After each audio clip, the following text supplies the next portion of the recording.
Buenos días, otra vez aquí con los salmos. Y hoy llegamos al Salmo 40. Y en la parte de arriba dice la alabanza, alabanza por liberación divina. No sé si pusiera dos grupos y pusiera en un grupo el grupo de los impacientes y en el otro lado el grupo de los pacientes, ¿dónde te ubicarías? ¿A qué lado te inclinarías? ¿O dónde está tu postura? ¿Qué es lo que más practicas? La mayoría de nosotros somos muy impacientes y más cuando se trata de esperar. Y creo que muchos de nosotros no nos inclinaríamos al grupo de los pacientes, más bien la mayoría estaría en el grupo de los impacientes. Y esta es una virtud que no todos tienen, es una virtud que solamente Cristo la llegó a cumplir en su totalidad, ¿verdad? Y aquí David se muestra como una sombra de lo que iba a ser Cristo. Pero el Salmo 40 comienza, leeré del 1 al 8, que es donde quiero exponer este contenido. Y más o menos dice así en el inicio, dice, pacientemente esperé a Jehová y se inclinó a mí y oyó mi clamor y me hizo sacar del pozo de la desesperación del lodo cenagoso. Puso mis pies sobre peña y enderezó mis pasos. Puso luego en mi boca cántico nuevo, alabanza a nuestro Dios. Verá esto muchos y temerán y confiarán en Jehová. Bienaventurado el hombre que puso en Jehová su confianza y no mira a los soberbios ni a los que se desvían tras la mentira. Has aumentado, oh Jehová Dios mío, tus maravillas y tus pensamientos para con nosotros. No es posible contarlos ante ti. Si yo anunciare y hablare de ellos, no pueden ser enumerados. Sacrificio y ofrenda no te agradan. Has abierto mis oídos, holocaustos y expiación no has demandado. Entonces dije, he aquí vengo, en el rollo del libro está escrito de mí. El hacer tu voluntad, Dios mío, me ha agradado y tu ley está en medio de mi corazón. Vemos que este salmo no solamente es una alabanza o un canto por la liberación, sino que también en el versículo 8, 7 y 8 nos presenta, es un salmo, son pasajes mesiánicos que hablan acerca de la persona de Jesús. Pero déjeme comentarle en el versículo 1, la paciencia, hermanos, de David cobró resultados, cobró frutos. En los capítulos anteriores, del 35, 36, 37, 38 y 39, vemos a un David esperando por la respuesta de Dios. Y en este capítulo 40 vemos que David está recibiendo respuestas por su espera. Si usted mira el verbo esperar, dice pacientemente esperé a Jehová. Es un verbo que está en pasado. O sea que lo que David esperaba por fin realmente llegó. Pero fíjense los frutos de esta espera, de esta paciencia. Dice, y se inclinó a mí y oyó mi clamor. Yo no sé si tú te imaginas estas palabras, pero yo me imagino a Dios descender desde lo más alto y preocupándose por su hijo, por sus hijos, por su pueblo, y poner su oído cerca del clamor de David. Y dice David, y oyó mi clamor. Tenemos un Dios que nos escucha, un Dios que está presente en todos lados, un Dios benevolente, un Dios lleno de misericordia y lleno de justicia. El versículo 2 dice, y me hizo sacar del pozo de la desesperación, del lodo cenagoso, puso mis pies sobre peña y enderezó mis pasos. David estaba en una profunda y terrible agonía. Yo creo que si usted no se ha sentido así, lo peor que nos puede haber pasado es sentirnos en agonía y lo mejor sería morir. Pero David se sentía frustrado. Muchos hemos pasado por este tipo de angustias, o a lo mejor no le llegamos ni a los talones a David. Pero fíjese, David se sentía dentro de un pozo, como que si las aguas ya le habían cubierto, ya le habían llegado, como literalmente decimos, ya le habían llegado el agua hasta el cuello, ya estaba en lo último. Pero finalmente, dice él, y me hizo sacar del pozo de la desesperación. Cosas que el hombre no puede hacer, solamente las hace Dios posible. Caer en el pozo de la desesperación, en el lodo cenagoso, es estar sin esperanzas, condenados 100% a la muerte. Dice, puso mis pies sobre peña y enderezó mis pasos. No solamente los sacó del pozo, sino que puso sus pies sobre peña, sobre una roca, algo firme, algo sólido, ¿verdad? Y dice, y enderezó mis pasos. Lo que vemos aquí es de que no solamente lo rescató, no solamente lo sacó de donde él se encontraba, del fango, del pecado, sino que también lo puso en un lugar donde él podría caminar. Y no solamente eso, sino que enderezó sus pasos, como que si el mismo Dios le marcara la línea por donde seguir. Por fin la oración de David fue contestada, y el Dios que inclinó ahora rescata del pozo de la desesperación a David. Esto es increíble, porque cuando más angustiado se encuentra el hombre, cuando menos esperanza tiene, cuando piensa que no hay nadie escuchándolo, y nosotros podemos hincarnos y hablar con Dios, Él está presto para escucharnos. ¿Alguna vez te has sentido que a lo mejor que te puede pasar es morir? Pues cuando estamos en problemas parece que esa fuera la mejor solución, pero Cristo llega al rescate, Cristo llega a tiempo.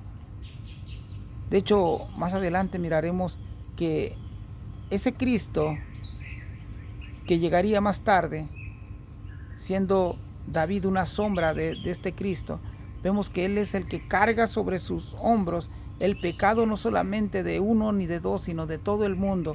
Y Juan nos dice, para que todo aquel que en él crea no se pierda, mas tenga vida eterna. Dice más adelante aquí el versículo 3, puso luego en mi boca cántico nuevo, alabanza a nuestro Dios.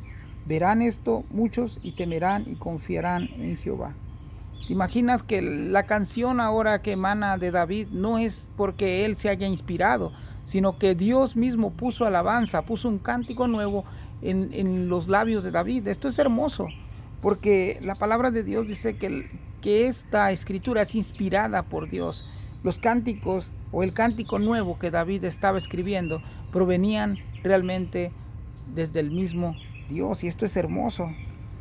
A lo mejor hoy en día te puedas dejar llevar por los sentimientos de alguna canción, pero una de las cosas que podemos aprender es que si no habla de las maravillas y las grandezas y los prodigios de Dios, de la exaltación, de la majestuosidad de nuestro Dios, entonces podemos decir que aunque la letra esté muy bonita, aunque la letra sea muy sentimental, pero si no contiene el perdón y la sangre y la redención de Cristo, pues no está hablando de la maravilla, que Dios quiere perdonar al pecador, que Dios quiere y llama y hace un atento a aquel que está equivocado, siguiendo pasos equivocados, y Dios le habla a través de la palabra, a través de la predicación, que ellos puedan escuchar y puedan entender que solamente en Cristo hay salvación de pecado. Y cuando esto pasa, hermanos, cuando somos perdonados de nuestros pecados, de nuestra maldad, de nuestra iniquidad, hay una paz en nuestro corazón, que dentro de nuestro corazón emana palabras tan hermosas y tan sinceras dirigidas a nuestro Salvador y Señor Jesucristo. Dice el versículo 4, bienaventurado el hombre que puso en Jehová su confianza y no mira a los soberbios ni a los que se desvían tras la mentira. La palabra bienaventurado quiere decir 3 veces o muchas veces feliz, feliz, feliz. Por fin David encuentra esta felicidad en la persona de Dios, en el Dios de su salvación. Dice, él encuentra como la fórmula, dice que el hombre que puso en Jehová su confianza es feliz. Yo te hago la pregunta, ¿hemos encontrado la felicidad en Jesús? Hemos sido plenamente llenos de felicidad al encontrarlo como nuestro Señor y Salvador. Es muy probable que todo aquel que le confiese como Señor y Salvador genuinamente haya encontrado esa paz en su corazón. Dice el versículo 5, has aumentado, oh Jehová Dios mío, tus maravillas y tus pensamientos para con nosotros. No es posible contarlos ante ti. Si yo anunciare y hablare de ellos, no pudiesen ser enumerados. Y no es que el Señor había perdido su poder, no había perdido la capacidad de hacer obras, simplemente que David tiene un conocimiento de Dios del pasado, donde sus antepasados le han contado todos los prodigios y milagros con el cual el pueblo de Israel fue sacado, y él mismo ha experimentado este poder de Dios. Ahora, cuando él lo está viviendo, él está compartiendo su experiencia con la relación con Dios y dice, has aumentado, Jehová, Dios mío, tus maravillas. La palabra del Señor nos dice también que tenemos un Dios lleno de misericordia, lleno de bondad, pero también lleno de poder y de justicia. Dice, y tus pensamientos para con nosotros no es posible contarlos ante ti. Si alguna vez usted ha intentado contar las estrellas en la noche o alguien ha querido hacerlo, pues se volvería loco. Ahora imaginemos tan grande es la sabiduría y el poder de Dios, que dice que Él conoce las arenas del mar, una por una, las tiene contadas. Los cabellos de las personas los tiene contados. Aún las estrellas las llama por su nombre. Imaginémonos si podemos entender el plan de Dios, si podemos entender la sabiduría de Dios. Lo que Dios nos ha dejado escrito es lo que ya Dios ha querido revelarnos. Y muchas veces queremos conocer otras cosas y no conocer la palabra del Señor. Dice el versículo 6, sacrificio y ofrenda no te agrada, has abierto mis oídos, holocausto y expiación no has demandado. Miramos que la ley mosaica pues hacía este ordenamiento para todo aquel que quería expiar su pecado. Tenía que presentar, por lo menos aquí nos presenta 4 cosas, sacrificio y ofrenda. Y también dice que holocausto y expiación. Pero el Señor no lo ha demandado tan ligeramente, no lo ha demandado porque el Señor nada más quiere que cumplamos con estos pasos, sino que el Señor, David comprendió que el Señor estaba buscando siervos voluntarios, siervos que de verdad quisieran ser ellos mismos la ofrenda para Dios. Porque en el versículo 7 dice, entonces dije, he aquí vengo, en el rollo del libro está escrito de mí. Este es un pasaje, o un verso, una pequeña porción de este capítulo, donde sí precisamente habla de que David iba a ser el rey, iba a subir al trono. Algo que estoy recordando ahora es de que Saúl obedeció en todos los sacrificios, pero su corazón no fue perfecto con Dios. Pero vemos que a David se le profetizó que iba a ser rey, pero también a David se le dijo que dentro de su descendencia alguien ocuparía el trono eternamente. Y esa persona se encuentra en la persona de Jesús. Fue el único que cumplió con todos los mandamientos, el único que es rey, sacerdote, y puede presentarse como sumo sacerdote, como profeta ante nuestro Dios el Padre. Dice el 7, entonces dije, aquí vengo, en el rollo del libro está escrito de mí. Jesús dice en el libro de Lucas 24:34, dice que en el libro de la ley, en el libro de los profetas y en el libro de los salmos, todos estos se ponían de acuerdo para hablar de él. También a unos que iban a camino de Emaús le dice, ¿cómo son tontos? O son, usa una palabra que quiere decir como, ¿que acaso no han leído acerca de mí en las escrituras? Toda la Biblia habla de mí, todos los profetas, todos los salmos, todo lo que está escrito, toda la Biblia habla de mí. Entonces la palabra que usa para estas personas que iban con camino de Emaús es la palabra insensatos, ¿verdad?